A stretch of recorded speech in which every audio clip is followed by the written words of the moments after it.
We just got done cleaning off the patio. Terry's got all her plants and stuff out there. We need to get this stuff off the patio before the storm gets here. Tropical storm force winds probably won't show up until tomorrow sometime, but she's got all her plants in the living room. Here's to typhoons and living in the Pacific with typhoons.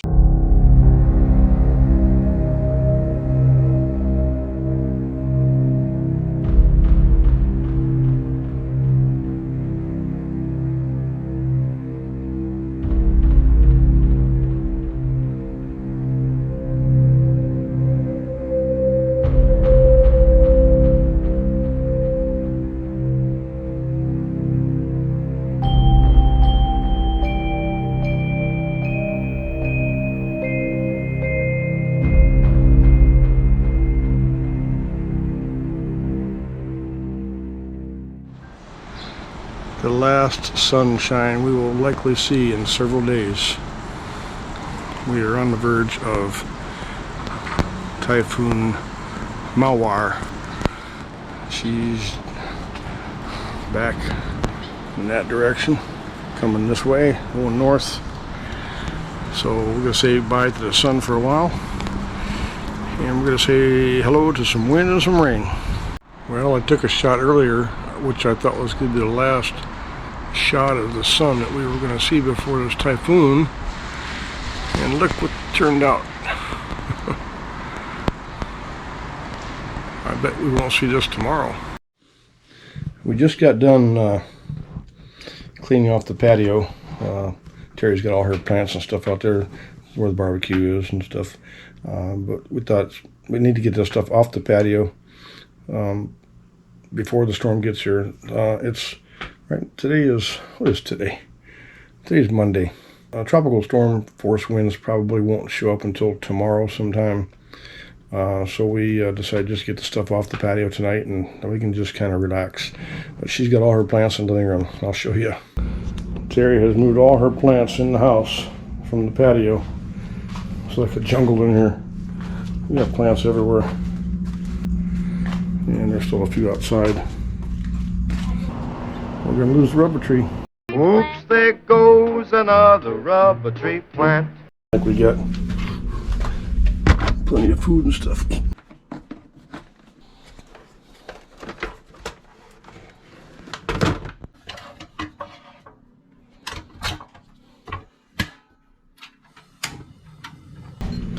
They call it chuhai. Some Korean soju, some lemon water, and what I like to do is like to put a little bit of margarita mix. Normally you can just put lemon lime mixer, make it like a lemonade, dangerously like lemonade. Chuhai. We're going to just sit back and relax tonight and wake up in the morning, and then we'll wait for the power to go off. I think the worst power outage we've ever had here was during Typhoon Mangkhut, M-A-N-K-H-U-T, I think, where we lost power and it was out for maybe 6 to 8 hours. That was a pretty major storm, but they got it restored fairly quickly. Some of the outlying areas, like down on the southern end of the island, and some areas in the north, Terry calls them the island provinces, where they have a lot of trees and stuff. Those power lines get down by tree limbs, and it takes a while for them to get back. But here in the major metropolitan area, they get power restored pretty quickly. This is the business center. It's where everything happens. Tuman, Tamuning, Dedido. So the power infrastructure here is in much better shape and much more reliable. So here's to typhoons and living in the Pacific with typhoons.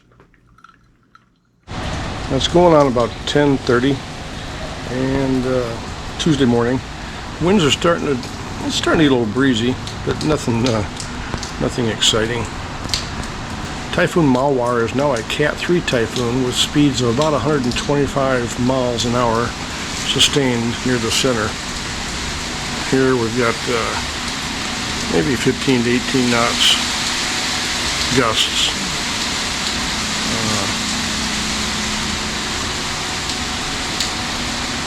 got some time yet before it gets here. Probably late this afternoon or this evening. The worst of it will probably be tonight in the dark. That's usually always the case.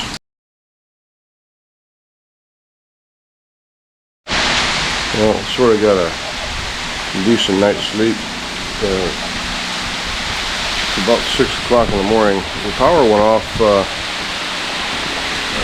just a few times last night, but it came back on immediately. But we've apparently got a blown transformer somewhere because everything's running on about half voltage. I think about 60 volts. Some lights won't even come on. Now here's what I mean about strange. This light keeps coming on and off by itself. There's just not enough voltage to run it. The overhead light works.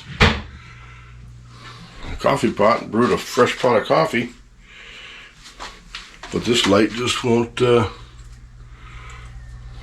doesn't want to come on. I don't know why. This is strange. Some things work, some things don't. And there, now it's on again. Now it's, but you know what, it might be this is a fluorescent bulb. These are I think they're fluorescent, but the incandescent bulbs don't glow at all, hardly. Alright, in here in the office I've had to switch gears. Again, weird things going on. This has got to be the strangest power situation I have ever encountered with a storm. Low voltage. I have enough power to stream a local radio station, and enough power to run a laptop, but not enough power to run my desktop. Enough power to make coffee and keep the refrigerator going, but not enough power to turn lights on in the bathroom. Oh well, at least we got some power. One thing I'll point out though, and this is a blessing in disguise, I still have Wi-Fi. The TV works and the Wi-Fi works, and I can stream YouTube and local radio station, so I'll enjoy my coffee while I can. Alright, got my main computer back up, and what I had to do was run a power cord to another outlet, because this outlet provided me enough power to keep the computer going, where the outlet behind the computer is not. Again, that's a strange one. I'm scratching my head.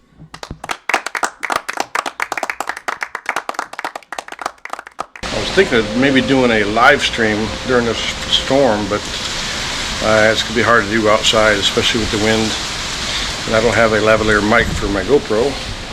So I'm just going to cram some video together and see if I can crank out a video before we lose power. So it's going to be a race against power outage. You see all those white flowers on these trees over here? They were full of white flowers yesterday, and they've been somewhat stripped. A lot of them are in the pool. But the winds haven't been that bad, otherwise all those flowers would be gone. See all the petals down there on the ground. Here we are about an hour later, almost noon, just before noon. Looks like a heavier rain band has moved in. We're starting to see some banding from this storm. The storm is still roughly 200 miles to the southeast. Now it's moving in a northerly direction at about 6 knots. Hopefully it'll keep this direction. It would spare Guam somewhat, but it then could pose some more risk to the northern Marianas Islands, especially Rota and Tinian, possibly Saipan. As long as it stays on our east flank, we're going to see the weakest side of the storm. Some of the models are still showing it moving toward the northwest, westward, just to the south of Guam, but models have been known to change. I think we're in the onset of the rain pattern, and it's going to be a wet afternoon and evening, and it's going to get windy.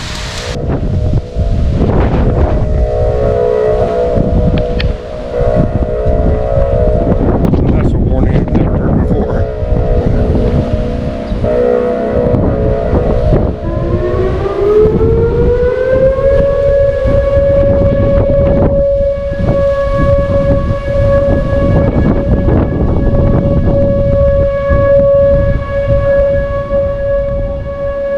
think it's stuck.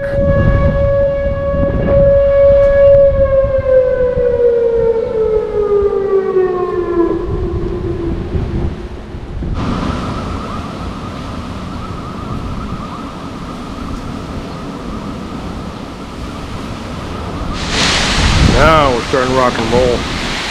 Almost sounds like a jet engine taking off.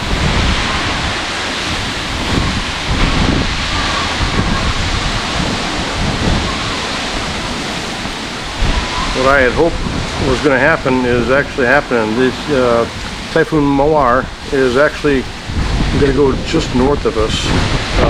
I mean, we're going to get part of the eye wall here, but it's going to go over the northern part of Guam instead of the southern part of Guam, which puts us in the weaker front quadrant, the left front quadrant, which is the weakest side of the storm, and that's okay with me.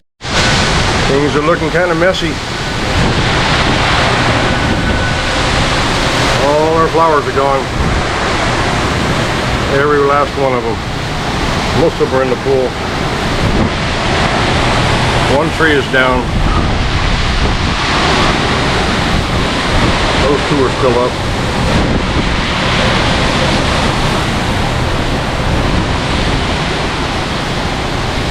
Winds are straight out of the west.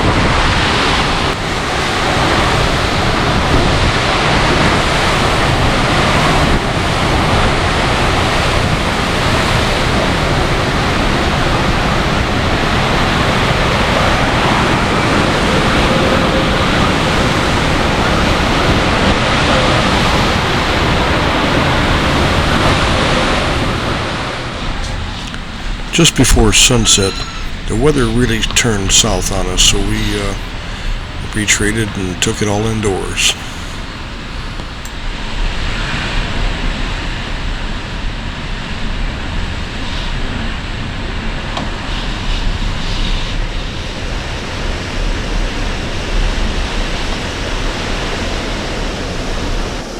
And there's nothing more spooky and nerve-wracking than crashes in the night that you can't see.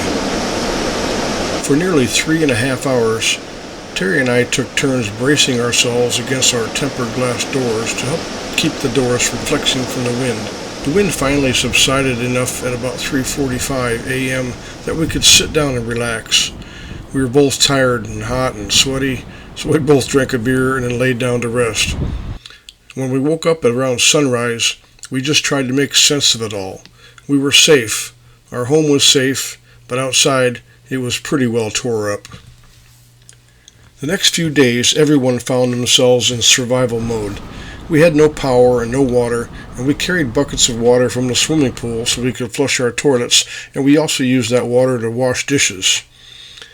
We had plenty of fresh water to rinse the dishes off and for drinking and cooking. It was just 10 years earlier we managed our way through the aftermath of Typhoon Haiyan, named Yolanda in the Philippines. We had no power or water for nearly 27 days. We did acquire a generator after the first week, which is just enough to keep the refrigerator and fans running, which provided some level of comfort. We collected water as most Filipinos instinctively do anyway, and we basically camped out until services were restored. My childhood Boy Scout skills were definitely put to task. Our resiliency was about to be tested again.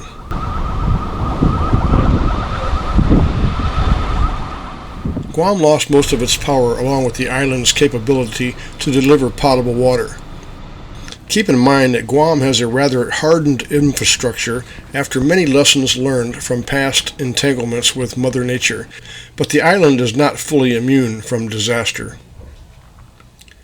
Most of the island's homes survived as stringent building codes here dictate reinforced concrete construction.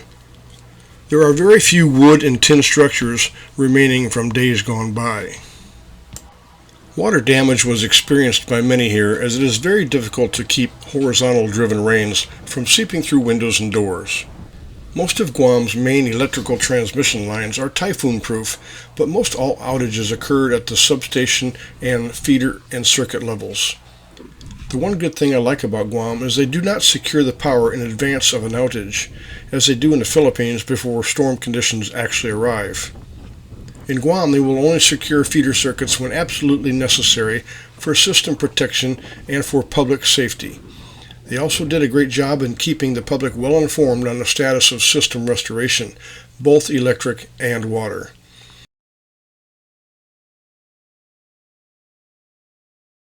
We kept our phones and power banks charged using our vehicles, which helped keep us informed of what was happening. Social media was a great source of letting everyone know what was open and what was not. At one point, I just said screw it all and I read a book, a real book. I appointed myself as the condominium pool cleaner, and I took on the job of cleaning most of the debris out of the pool. I added as much chlorine as was made available to me, and I basically swam and bottom dove for several days in an attempt to prolong the use of the pool. The pool was not only our way to stay cool and refreshed, but it became our only outlet for exercise. Several times a day I would cool off, swim, dive for debris, and keep the floating chlorinators all from congregating in one corner of the pool. After about 5 days, without any pumps circulating the water and the chlorine, the algae slowly began to appear, but I kept swimming. I swam in much worse in my day, and little algae wasn't going to keep me from staying cool. By day 7, the pool was not looking so inviting any longer, and I was sunburned. It was on day 4 that our sourced ice ran out, and we began throwing things out. With all the neighbors now disposing of their non-refrigerated contents, our neighborhood dumpster was overflowing, and about as smelly as you can imagine. Thankfully, garbage collection resumed about 3 days after the storm. And when they finally did arrive, I caught our resident condo manager tipping the sanitation workers with a bit of cash for continued motivation. As the island cleanup process kicked into full swing by the 3rd day post-Mawar, the mom-and-pop grocery stores were the first to open. Then, one by one, the larger stores came online. Then came the restaurants offering takeout only. Because there was no running water, restaurants were not allowed to offer dine-in services per the Department of Public Health. By the time day 3 arrived and with no signal lights operating, the lines of cars that were lining up at gas stations for gas became a nightmare. This line of cars right here, these are people going to a gas station, which is a half a mile down the road. People that did not get gas before the storm. I can't figure that out. Drive-through lines at local fast food eateries were also getting long. Initially, those without any foresight who did not fill up their vehicles before the storm were the same people using up a half a tank of gas, waiting in line to buy a half a tank of gas. It was crazy. Some lines were literally a mile long. There was no gas shortage per se, but the problem was created because the ability to fill the gas tanker trucks at the port hadn't been compromised. The time it took to correct that problem only compounded the traffic issue. Once the situation was resolved, however, police escorts had to be assigned to keep these tanker trucks moving through heavy traffic to get to their gas station destinations. If you have ever survived the aftermath of a major storm, you know of all the challenges that must be confronted. And living in Typhoon Alley in the Western Pacific does not come without a set of challenges.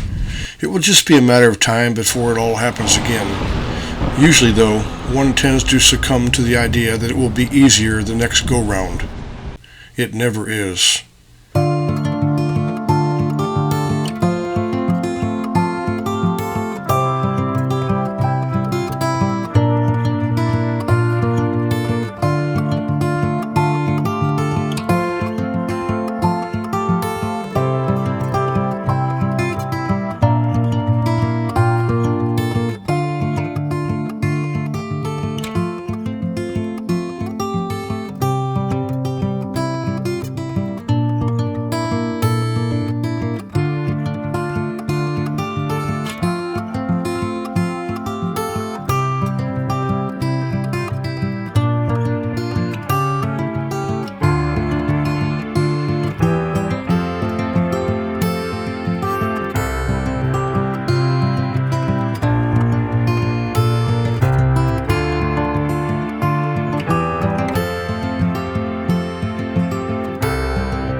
I managed to get out and about just after the storm to get some video, there was just too much traffic with non-operating signal lights for me. In my opinion, it was just better to stay put at home for a couple days until the melee subsided. After all, we had plenty of food, water, a green pool to swim in, and soju. And I had a book to read.